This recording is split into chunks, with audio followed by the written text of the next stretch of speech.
como te dice el Evangelio, está tomado del apóstol San Mateo. En aquel tiempo, entrando Jesús en una barca, pasó a la otra ribera y fue a su ciudad. Y he aquí que le presentaron un paralítico postrado en su camilla. Y viendo Jesús la fe de todos ellos, dijo al paralítico: Hijo, ten confianza, perdonados te son tus pecados. Luego algunos de los escribas se dirigieron interiormente: este hombre blasfema.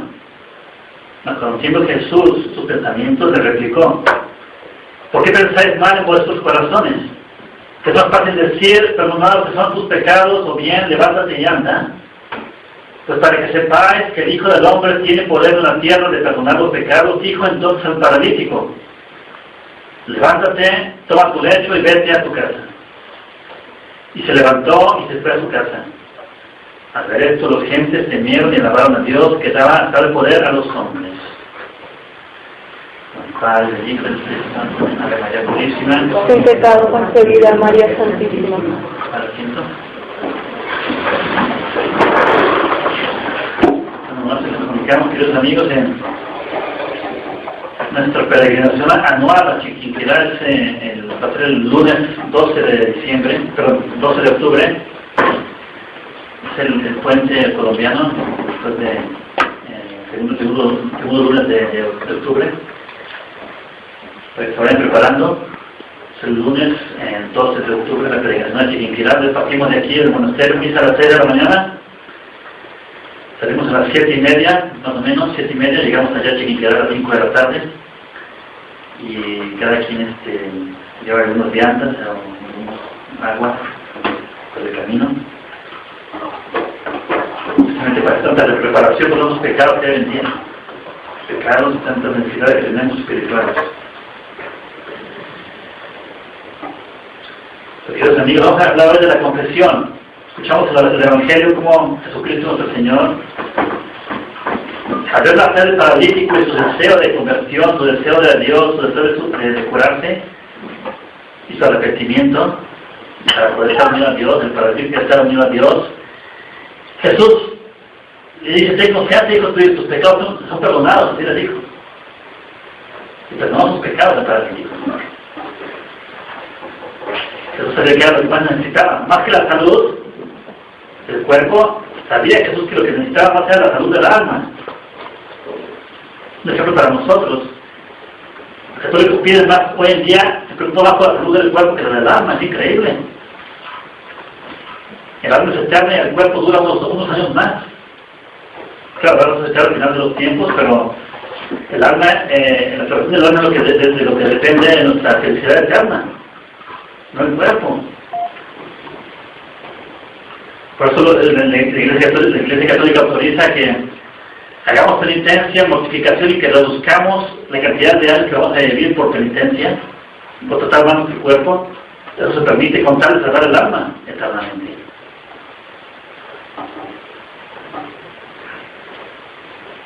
Entonces hablamos de la confesión, porque es algo que ya los católicos no saben lo que es, ni para qué, ni cómo se debe hacer.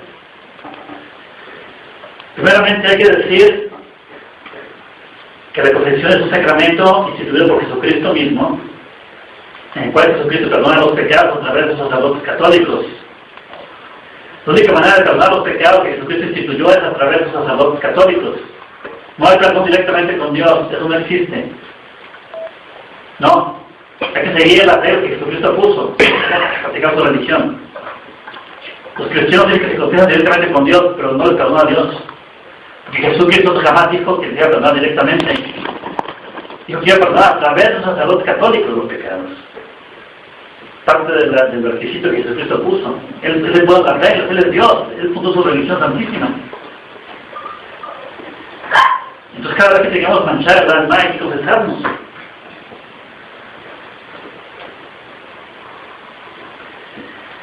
Y hay que saber que la confesión es un contacto directo con Jesucristo, con su sangre preciosísima.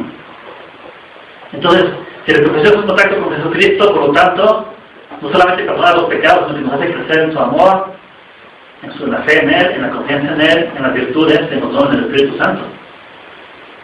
Especialmente en la gracia santificante, que es la vida de Dios en el alma. crece esta vida más íntima de unión con Dios. No solamente el perdón de los pecados,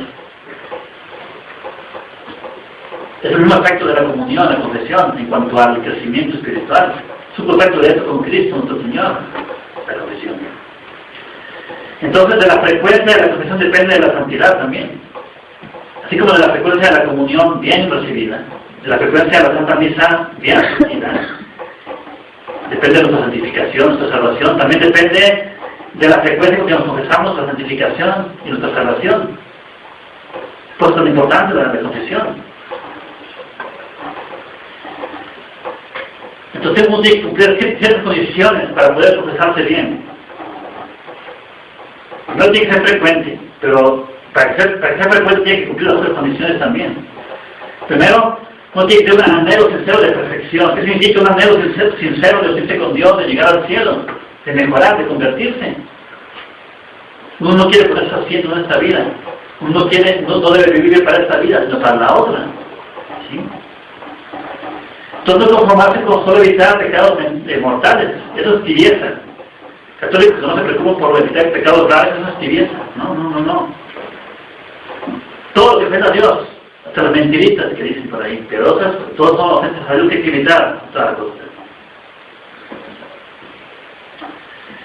Entonces hay que confesar frecuentemente, pero con un deseo decidido de luchar contra el pecado, por insignificante que sea, y contra las infidelidades que tengamos en la unión, que eviten que sea un obstáculo de la unión con Cristo. Entonces, para confesarse bien, uno tiene que tener el propósito de cultivar la vida interior. ¿Qué es la vida interior? Es la gracia, es la vida de Dios en el alma. Dios vive en el alma. Cultivar esa vida íntima de unión con Dios en el alma. Entonces, el que vive con Dios continuamente trata de no ofenderlo. ¿Sí? Si uno vive con su esposo, sus hijos, trata de no ofenderlos, claro. Vivir en paz, en armonía. Entonces, el que vive la vida íntima, espiritual con Dios, no con Dios, trata de no ofenderlo, en lo más mínimo. Entonces también es necesario que entendamos que la confesión nos da fuerza para luchar una vida para Dios y por Dios. Es un contacto con Jesucristo, es una unión con Jesucristo, la confesión. Él nos perdona, nos abraza, nos une a su vida, nos baña con su sangre, nos introduce en su vida más íntima, nos hace crecer en la caridad y en la fe, en sus dones.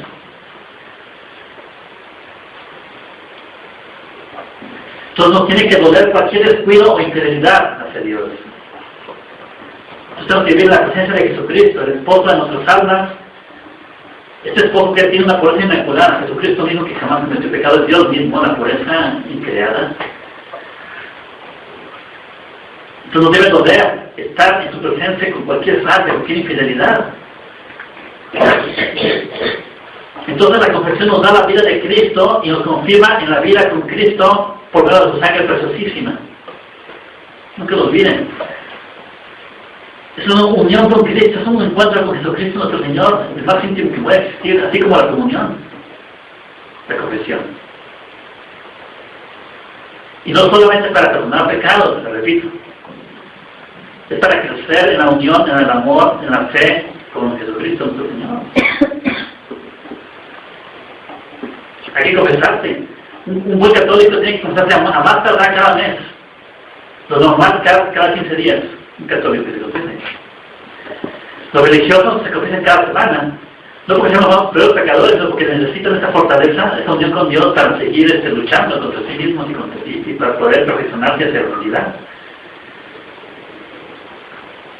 Pero entienden, los católicos piensan que la confesión nomás es los que son para los pecadores y una vez al año, de vez en cuando. No. Entonces la confesión es un eficacísimo medio para luchar contra el egoísmo, contra la sensualidad, contra la pereza, contra el desaliento. Porque allí Jesucristo está y lucha con ellos. Entonces la victoria es segura. Porque la confesión no solamente es que nosotros estamos arrepentidos y que queremos mejorar, sino que Jesucristo está cargando nuestros pecados, está a nuestro lado, y Él nos da la fortaleza, la gracia el amor, la fe que necesitamos para vencer esos pecados que acabamos de confesar. Entonces la victoria es segura. Entre más confesemos, más perfectos, menos defectos, menos vicios, menos faltas, menos probabilidad de caer. Es obvio, es como Jesucristo cargamos en sus hombros la confesión. Él carga con sus pecados, nuestras faltas. De parte que Jesucristo a través del sacerdote les inspira consejos, remedios, curación, porque Jesucristo es el médico de nuestras almas. A través del sacerdote les jura. El sacerdote en el confesionario es padre, amigo, doctor, y juez al mismo tiempo. Hay que evitar la rutina. Para evitar la rutina que hace que las confesiones no sean fructíferas y que no cambiemos de vida, son dos cosas necesarias y esenciales para que nuestra confesión sea fructífera. ¿Qué significa? ¿Qué se necesita para la confesión?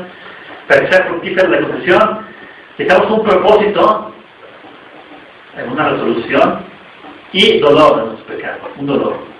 Vamos a ver. Primero el propósito. Toda confesión ha de estar dirigida a un propósito, a mejorar en algo. Entonces el propósito no tiene que hacerse a la ligera, sino siempre tiene que acusarse nosotros mismos del defecto que queremos corregir, del propósito que queremos practicar, y para ello ocupamos el celo de tratar de evitarlo. Y el versículo de Sales dice: es un abuso confesar un pecado que no se está resuelto a evitar o a combatir en serio. ¿Sí? Si uno se quiere confesar de algo es porque quiere combatirlo, quiere cambiar, quiere estar resuelto a combatirlo y a evitarlo. Entonces hay que tener un propósito. Primero, un propósito general, de ser mejor. Eso basta para la validez de la confesión. Pero no basta para sacar frutos de la confesión. Entonces un propósito general de mejorar, que es la mayoría de los católicos que van a la confesión. No es suficiente para sacar el fruto de la confesión. Pero si alguien se confesara sin deseo de cambiar, ¿sí? La confesión sería inválida. Y se cometió un sacrilegio. Una persona que va a confesar algo y si no tiene deseo de cambiar, no le vale de nada la confesión y comete un sacrilegio.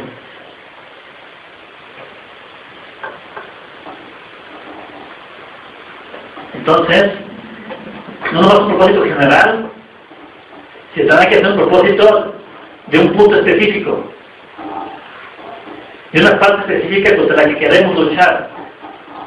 Un solo punto que siempre tengamos a la vista durante la confesión, en el que se concentren después todos los esfuerzos para mejorar y para combatir. Es un propósito que tenemos que tener durante la confesión, antes de ir a la confesión. Un punto que queremos combatir y evitar y rechazar, y la que queremos adquirir fortaleza de Dios para vencer.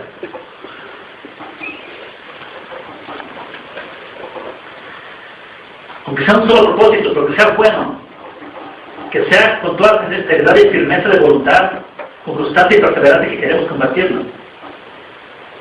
Por ejemplo, el propósito puede ser acerca de adquirir una virtud o evitar una falta, pero tiene que ser tres condiciones de ese propósito. Tiene que ser algo posible, algo realizable, no algo imposible.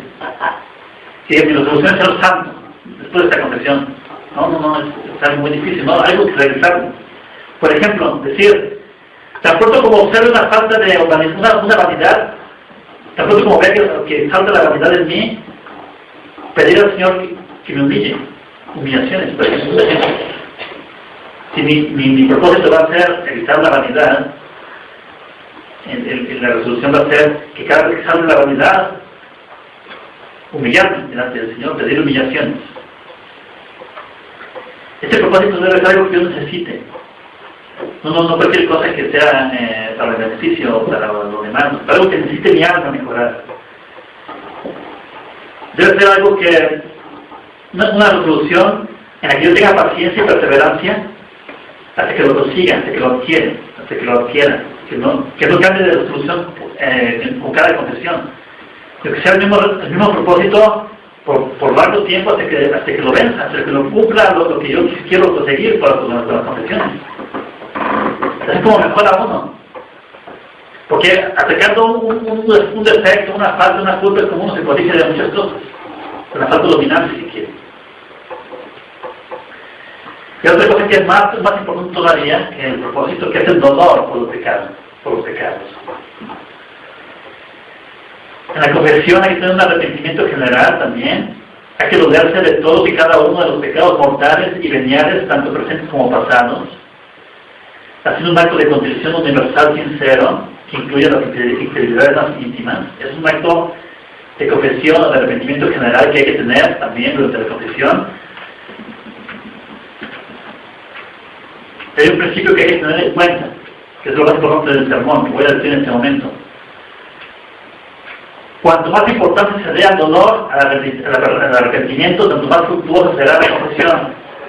Repito, entre más sea el dolor y el arrepentimiento por el pecado que vamos a confesar, mayor será el fruto que tengamos en la confesión. Por eso es que hay que usar más tiempo en estimular el dolor por el pecado que en el tiempo que invertimos en analizar los pecados que cometimos. ¿Sí? Sin dolor no hay confesión. Es imposible que haya confesión sin dolor por los pecados. Entonces, ¿qué voy a confesar? ¿Algo que no me duele? Pues eso no es confesión. Confesión es ir a pedir perdón por algo que me duele haber hecho. ¿Sí? ¿De qué se ve que un niño ofenda a su mamá y le diga, mami, perdóname, pero no me duele por haberte ofendido? Le diga al niño, oiga, te diré a la mamá, oiga, pues ¿para qué vienes? ¿Para qué vienes a pedir perdón si no te has arrepentido? Si no te duele haberte ofendido, lo vas a hacer en cualquier momento otra vez. Entonces, en cada confesión hay que renovar el desagrado de haber pecado contra Dios. Que parte de ese dolor general de haber ofendido a Dios, hay que tener un dolor especial de haber ofendido a Dios por aquellos pecados que nos preocupan, acerca de los cuales hemos formulado el propósito. ¿Sí? Ahora, ¿cómo acusar los pecados? Siempre hay que confesar los pecados mortales, es una obligación. Pecados mortales son los que quitan la vida del alma. Son los pecados que ofenden claramente a Dios. Por ejemplo, todos los pecados de impureza, todos los pecados contra la fe, todos los pecados de robo, de hurto, de calumnias, todos son pecados mortales. El no ir a misa los domingos, son pecados mortales. Que si uno muere con un pecado mortal se va al infierno directamente. Es el catecismo básico que aprendemos cuando somos niños. Pero aparte de los pecados mortales, hay que confesarse principalmente de aquellos pecados de los que uno tiene propósito de cambiar. No es obligatorio confesar todo lo que nos acordemos, si no es grave, si es venial. Es preferible pocos pecados con firme propósito que muchos pecados sin propósito de cambiar, con una solución de cambiarlos, de evitarlos. Entonces también otra cosa que hay que hacer cuando acusamos los pecados es que al acusar un pecado del cual quiero cambiar, que tengo el propósito de cambiar con resolución y con propósito, tengo también que decirle al confesor la raíz de esos pecados, lo que causó esos pecados y las ocasiones que nos llevan a esos pecados, para que podamos también, el confesor nos pueda ayudar a salir de esos vicios. Y otra cosa importante es que evitar detalles innecesarios, historias, rodeos, no decir los pecados de los otros, no decir nombres de personas, no poderse conversar con el Padre, no es el momento de chatear. Es un espíritu de respeto por lo sagrado. Jesucristo está en ese momento esperando escuchar nuestras faltas para perdonarnos. Los católicos tienen la costumbre de contar historias y acusar los pecados de los demás y dar rodeos.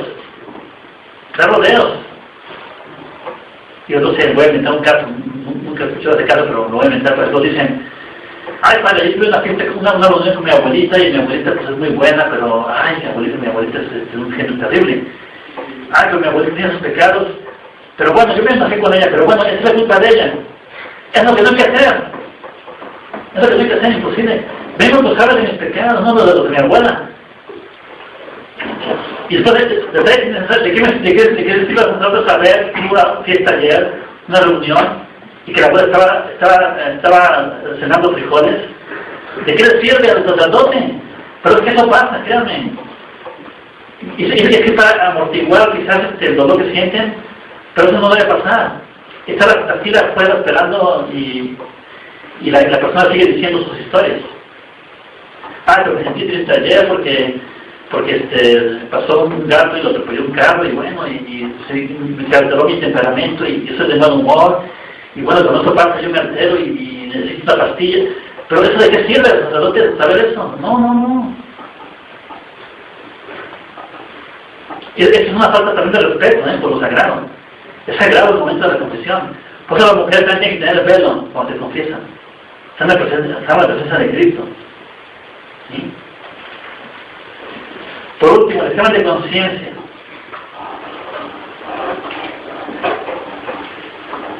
No basta con examinar las partes en sí, ni el número de ellas, hay que ver también las actitudes, los sentimientos, las inclinaciones dominantes que nos desorientan.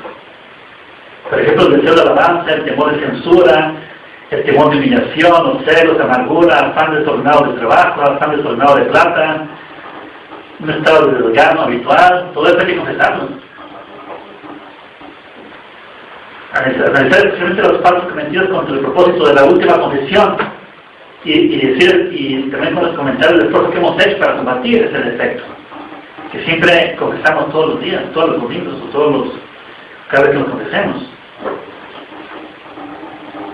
Y también por último, la penitencia que nos deja el sacerdote no es suficiente para pagar nuestros pecados, recuérdense. ¿Por qué? Porque no lo hacemos con contrición perfecta, no lo hacemos con amor perfecto. Entonces lo que se recomienda es que todos los trabajos y sufrimientos que tengamos entre una confesión y otra, los ofrezcamos como parte de nuestra penitencia con nuestros pecados. Para evitar el purgatorio. El purgatorio es precisamente eso, terminar de pagar lo que le debemos a Dios, a pesar de habernos confesado. Por conclusión, hay que poner todos nuestros actos en un constante esfuerzo y en un afán de superación, de santificación. Sabiendo que la confesión eleva estos esfuerzos con su sangre preciosísima para poder luchar y combatirlos y ganar una batalla contra nuestros defectos y nuestro orgullo. Pero hay que confesarnos bien. Dicen los santos en exageración que el que tiene devoción a la confesión, se confiesa bien, se hace un santo.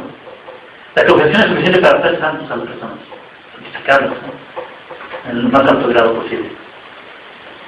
Vamos a pedir a la Santísima Virgen que siempre nos ayude a hacer buenos exámenes de conciencia, siempre encomendemos nuestra conciencia, nuestra alma a la Santísima Virgen cada vez que nos levantemos, pidámonos a ella siempre que nos ilumine a hacer una buena confesión y a combatir seriamente con nuestros defectos y nuestras faltas, para que podamos tener el fruto de la confesión y podamos unirnos a Jesucristo de manera más perfecta posible y poder llegar al cielo con su ayuda. Del Padre, del Hijo y del Espíritu Santo. Sin pecado concebida María Santísima.